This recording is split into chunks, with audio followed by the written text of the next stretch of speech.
நிறைய பெற்றோர்கள் என்னுடைய பிள்ளைகள் நல்லா படிக்கிறாங்க, ஆனால் மார்க் தான் வாங்குறதில்ல.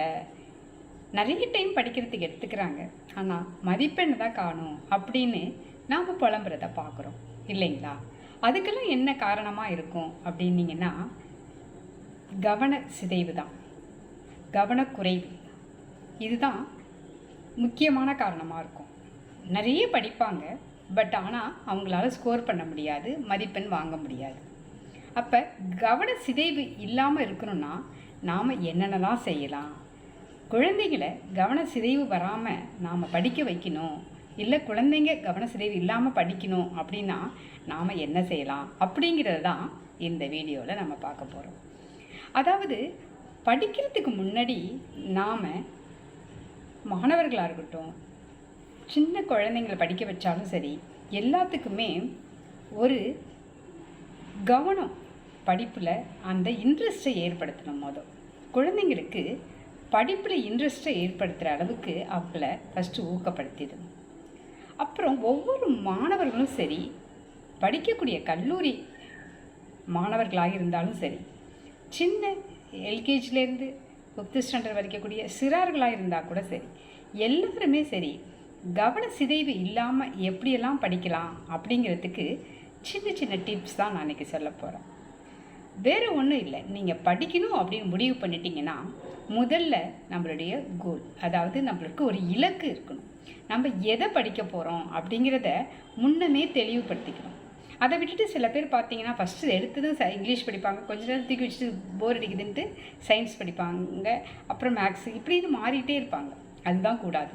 அப்போ நாம் ஒரு இலக்கு, இதை தான் படிக்க போகிறோம் அப்படின்னு நம்ம ஒரு சாப்டரையோ ஒரு சப்ஜெக்டையோ ஃபஸ்ட்டு தேர்வு பண்ணிடணும். அது ரொம்ப ரொம்ப முக்கியம். இன்றைக்கி படிக்க போகிறதுக்கு முன்னாடி நாம் என்ன பண்ணணும் அப்படின்னு கேட்டிங்கன்னா, நமக்கு ஒரு குறிக்கோள், ஒரு இலக்கு, நாம் என்ன படிக்க போகிறோம் அப்படிங்கிறதுல தெளிவு பண்ணிடணும். அப்புறம் ஒரு சின்ன அட்டவணை மாதிரி போட்டுக்கிறதும் ரொம்ப நல்லதாக இருக்கும். உங்களுக்கு இன்றைக்கி 2 பாடம் படிக்க போகிற 2 சப்ஜெக்ட் அப்படி முடிவு பண்ணிட்டீங்கன்னா, அந்த 2 சப்ஜெக்ட்டுக்கும் எவ்வளோ டைம் எடுத்துக்க போகிறீங்க அப்படிங்கிறத ஒரு கால அட்டவணை மாதிரி நீங்கள் போட்டுக்கலாம்.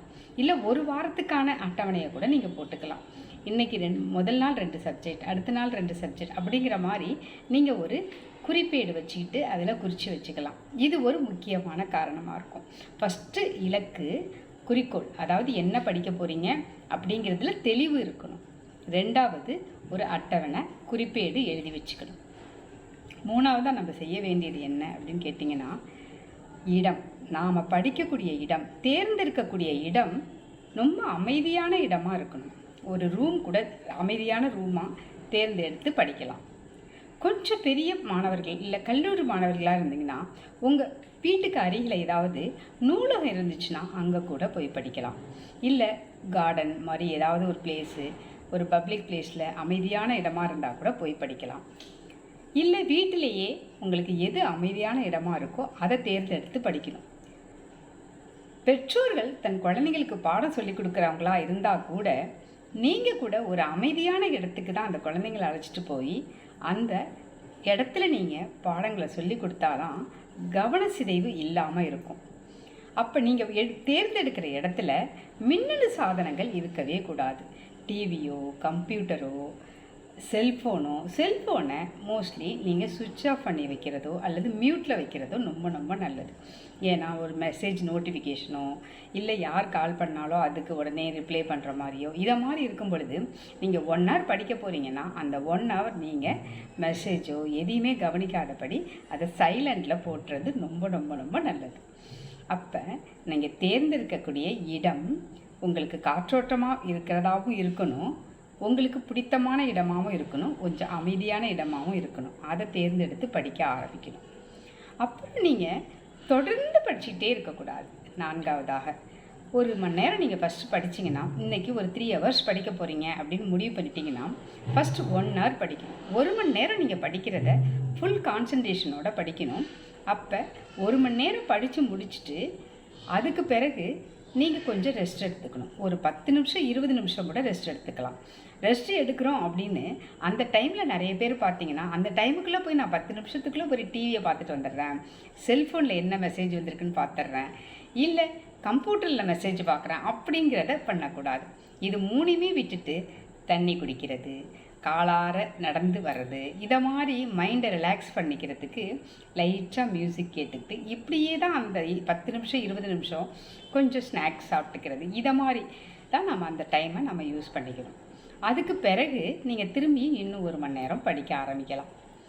ஆனால் அந்த படிக்க ஆரம்பிக்கிற அந்த 1 மணி நேரமும் நீங்கள் எப்படி எடுக்கணும்னா, எடுத்துமே ஒரு பெரிய கேள்வி பதில்களோ இல்லை கடினமான சாப்டரையோ நீங்கள் எடுக்கக்கூடாது. முதல்ல எளிமையான பகுதி, உங்களுக்கு பிடித்தமான பகுதி, சின்ன சின்ன வினாக்களை படிக்க ஆரம்பிக்கும் பொழுது அதை படிச்சிட்டிங்கன்னா உங்களுக்கு ஒரு மனசில் ஒரு திருப்தி உண்டாகும். அப்போ நீங்கள் பெரிய கேள்வி படிக்கும் பொழுது கொஞ்சம் ஈஸியாக இருக்கும். அப்போ படிக்க ஆரம்பிச்சிங்கன்னா நீங்கள் சிறு வினாக்களை முதல்ல படிங்க. சின்ன சின்ன கருத்துக்கள், சின்ன சின்ன மெசேஜ்கள், இதை மாதிரி உள்ளதை நீங்கள் படிக்க ஆரம்பிக்கணும். அப்புறம் அடுத்ததாக ஒன்று, நீங்கள் எப்பொழுதுமே 1 மணி நேரம் படிச்சிட்டிங்கன்னா அந்த 10-20 நிமிஷம் கேப்பு கொடுத்துட்டு அடுத்த 1 ஹவரில் நீங்கள் எழுதி பார்க்குறத செய்யலாம். அப்போ நீங்கள் அந்த கவனச்சிதைவு இல்லாமல் இருக்கும். ஏன்னா நம்ம எழுதி நீங்களே கரெக்ட் பண்ணும் பொழுது உங்களுக்கு கவனச்சிதைவு வர்றதுக்கு வாய்ப்பு இல்லை. நம்ம என்ன எழுதுகிறோம், நம்ம என்ன படிக்கிறோம், நம்ம என்ன எழுதியிருக்கோம், அதில் என்ன கரெக்ஷன் இருக்குது அப்படிங்கிறது தெரிஞ்சுக்கிறதுக்கு உங்களுக்கு நல்ல ஒரு அரிய வாய்ப்பாக அது இருக்கும். அப்புறம் இன்னொன்று, நீங்கள் வீட்டில் என்ன நடக்குது, என்ன பேசிக்கிறாங்க அப்படிங்கிற அந்த கருத்து நம்மளுக்கு தெரிஞ்சுக்கணும் அப்படின்னு சொல்லிட்டு சின்ன சின்ன விஷயத்துக்கு எல்லாத்துக்கும் நீங்கள் இன்வால்வ் ஆகவே கூடாது. நீங்கள் உங்களுடைய ஃபோக்கஸ் எல்லாம் உங்களோட படிப்பில் மட்டும்தான் இருக்கணும். அதை தவிர எதுவுமே நடக்காத மாதிரி நம்ம இருக்கணும். சில பேர் மாணவர்கள் கூட குரூப்பாக ஸ்கூலில் படிக்க சொன்னால் கூட உங்களுடைய கான்சன்ட்ரேஷன் மற்ற மாணவர்கள் என்ன செய்கிறாங்க, மற்ற மாணவர்கள் டீச்சர் என்ன பண்ணுறாங்க இப்படின்னு டைவர்ட் ஆகும் நிறையா. அது செய்யக்கூடாது. உங்களுடைய கான்சன்ட்ரேஷன் ஃபுல்லாக அதில் நீங்கள் படிக்கிறதுல ஃபோக்கஸ் ஆகிருக்கணும். அது ரொம்ப ரொம்ப முக்கியம். அப்புறம் இன்னொன்று, நீங்கள் படிக்கிறதுக்கான இவ்வளோ ஃபெசிலிட்டிஸ் இருந்தும் நீங்கள் இன்னொன்றும் செய்யணும். நீங்கள் எடுத்துக்கொள்கிற அந்த டைமு என்னவா இருந்தால் நல்லாயிருக்கும் அப்படின்னு கேட்டிங்கன்னா, ஏர்லி மார்னிங் காலையில் படிச்சிங்கன்னா உங்களுக்கு ஒரு புத்துணர்ச்சியாக இருக்கும். படிக்கிறதுக்கு படிக்கிற ஆர்வத்தை தூண்டவும் செய்யும். ஏன்னா நீங்கள் ஸ்கூலுக்கு போயிட்டு வந்தோ இல்லை காலேஜுக்கு போயிட்டு வந்தோ ஈவினிங் டைமில் படிக்கும் பொழுது நீங்கள் கொஞ்சம் டயர்டாகவும் ஆகிடுவீங்க. உங்களுக்கு ஃப்ரெஷ்ஷாக படிக்க முடியாது, கொஞ்சம் தூக்கம் வர மாதிரி இருக்கும். ஆனால் ஏர்லி மார்னிங் நல்லா தூங்கி எழுந்திரிச்சு நீங்கள் படித்தீங்கன்னா படிக்கிறதுக்கு நிறைய டைம் கிடைக்கிற மாதிரி இருக்கும். எக்ஸ்ட்ரா நிறையா படிக்கிற மாதிரி நம்மளுக்கு புத்துணர்ச்சியோடு படிக்கிற மாதிரி இருக்கும். கொஞ்சம் ரிலாக்ஸேஷன் பண்ணிக்கிறதுக்காக நீங்கள் காலார நடந்து கூட படிக்கலாம். ஒரே பொசிஷன்லேயே உட்காந்து படிக்காமல் கொஞ்சம் மாறி மாறி பொசிஷன் நீங்கள் படிக்கும் பொழுது உங்களுக்கு கவனச்சிதைவு இல்லாமல் இருக்கும். அப்புறம் நீங்கள் தொடர்ந்து சில பேர் 1 மணி நேரம் படிக்கிறத விட்டுட்டு 6 மணி நேரம் 7 மணி நேரம்னு அப்படி தொடர்ந்து படிப்பாங்க. அது உங்களுக்கு என்னத்தை கொடுக்குன்னா டயர்னஸ் கொடுத்துடும், அந்த சப்ஜெக்ட் மேலே ஒரு வெறுப்பை ஏற்படுத்திடும். அப்புறம் உங்களால் படிக்க முடியும் அப்படிங்கிறதுக்கு நீங்கள் நம்பணும். முதல்ல நம்மளால் முடியாது அப்படின்னு நீங்கள் நினச்சிங்கன்னா நீங்கள் 3 மணி நேரம் 2 மணி நேரம் 4 மணி நேரம் படித்தா கூட கொஞ்சம் சப்ஜெக்ட் கொஞ்சம் பகுதி தான் படிச்சிருப்பீங்க, நிறைய பகுதி படிக்க முடியாது. ஆனால் உங்களால் முடியும் அப்படிங்கிறத நீங்கள் மனசில் ஏற்றிக்கிட்டு படிக்கணும். ஒன்று பெற்றோர்களுக்கும் சரி, உங்களுடைய குழந்தைங்களை நீங்கள் என்கரேஜ் பண்ணிக்கிட்டே தான் படிக்க வைக்கணும். அவன் ஒரு ஃபஸ்ட்டு கொஸ்டினோ 2வது கொஸ்டினோ நீங்கள் படிக்க முடிச்சுட்டு கொஞ்சம் டைம் எடுத்துக்கிட்டா கூட உன்னால் முடியும் நீ பண்ணு அப்படிங்கிறதும், சின்ன சின்ன குட் போடுறது, வெரி குட் போடுறது, தட்டி கொடுக்கறது, இதமான மூலம் கவனச்சிதைவை குறைக்கிறதுக்கு நிறைய வாய்ப்பு இருக்குது. அப்புறம் நல்ல தூக்கம், 7 மணி நேரம் தூங்குனீங்கன்னா தான் உங்களுடைய மைண்டு ஃப்ரெஷ்ஷாக படிக்கிறதுக்கு உதவும். அப்போ தினமும் 7 மணி நேரம் தூங்குகிற பழக்கத்தை நீங்கள் ஏற்படுத்திக்கணும். அப்போ தான் மறுநாள் ஒர்க் செய்கிறத ஈஸியாக இருக்கும். அப்போ கவனச்சிதைவு இல்லாமல் நாம் படிக்கணும் அப்படின்னம்னா இதெல்லாம் ஒன்றா நீங்கள் ஃபாலோ பண்ணிக்கிட்டே வந்தீங்கன்னா உங்களுடைய கவனச்சிதைவு நாளடைவில் குறைஞ்சே போயிடும், இல்லாமலும் ஆகும்.